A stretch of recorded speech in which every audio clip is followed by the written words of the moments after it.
Police say they'll continue combing the streets for these fugitives. Of course, where these men are hiding, no one knows. But police say they plan to have these guys in custody by morning.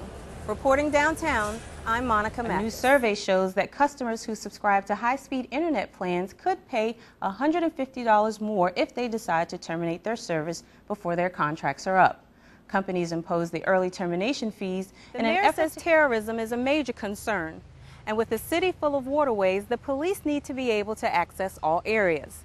That's why the mayor wants to hire 20 new officers to patrol the waterways. Avoiding jail time, the founder of the Girls Gone Wild videos was ordered to jail again for contempt of court. Joe Francis has until noon today to turn himself in to federal authorities. A federal judge found Francis in contempt. The pedestrian was walking down this road when he was struck and killed by the motorist.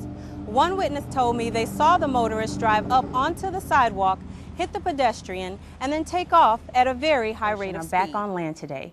The Coast Guard says the men were on their boat to the Bahamas over the weekend when a large wave tore their vessel apart. Officials say the sailors were found last night about 60 miles off the East Coast by spotting their strobe lights and flares. A deadly tanker fire shut down a major gateway to downtown last night. It happened on the southbound ramp off I-275. A gas tanker exploded onto an overpass, spilling burning fuel below and killing the driver. This morning, we've learned that a portion of the interstate will have to be replaced. The explosion could be seen for miles. Fire experts closed down a 4-block area. Wow. I mean, there was all, just flames up on the interstate. Like, there's just a big ball of fire, and then, we just see it running down. I guess the gas was, running down the interstate, and it just looked like a big wall of fire. We had storm drains blowing off out of the ground with fire coming 15 feet in the air. The fuel from the rig leaked to the ground, setting another blaze to a pile of tires at a city yard. 10 vehicles were damaged. That is actually over northbound traffic of 275. So if this had happened during the, the busier time of day, and the fuel product would have gone down on the traffic, we could have potentially had a much worse situation. Now city workers are flushing the fuel out of the storm drain. And we're just cleaning the black smoke. The flames were so hot they turned concrete railings into powder. All right, thanks. Now as cleanup continues, the northbound ramp has been reopened. But highway officials say it will be weeks before traffic is allowed over the southbound ramp. Investigators say the driver was hauling diesel fuel when he apparently took the wrong exit before crashing into a wall.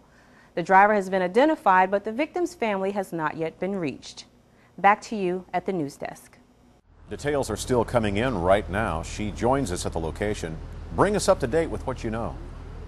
That's right. A young girl was hit by a motorcycle, and police are looking for the driver involved in this hit and run. Investigators say a man on a motorcycle hit a 12-year-old girl. It happened about 1:30 this afternoon on Gulf Boulevard in Indian Rocks Beach. The girl was getting off a trolley when the motorcycle hit her. She was airlifted to the Bayfront Medical Center where she has broken bones and some trauma to the head. Witnesses say both the motorcyclist and the girl fell to the ground. The motorcyclist asked her if she was okay, and he took off. He didn't. No one knows his license plate. No one got his license plate number. Now, deputies described the motorcyclist as a white male wearing sunglasses. He was driving a red Harley-Davidson near the beach. I'm Monica Mathis reporting. Back to you in the studio. Thank you for that report. We have some other news to tell you about this evening, and on you. It sounds like something out of a movie. A plane has nowhere to land, so the pilot uses a highway for a runway. Only this was no movie today, but reality for one area pilot. There were some intense moments for both the pilot and the motorist. Breaking down on the interstate can be very frustrating, but imagine breaking down when you're flying over the freeway. This is what happened to 2 area pilots on Interstate 75. The plane just came out of maintenance, had 2 new engines put in, and one of them quit unexpectedly, and we took care of that, and before we could even blink, the other one quit. So we had no choice to do but put it down on the highway here. The plane was on a test flight and had to make a stop in Boca Raton. It was headed to St. Petersburg when the aircraft lost all power and was forced to make its emergency landing just north of the Sun City Center.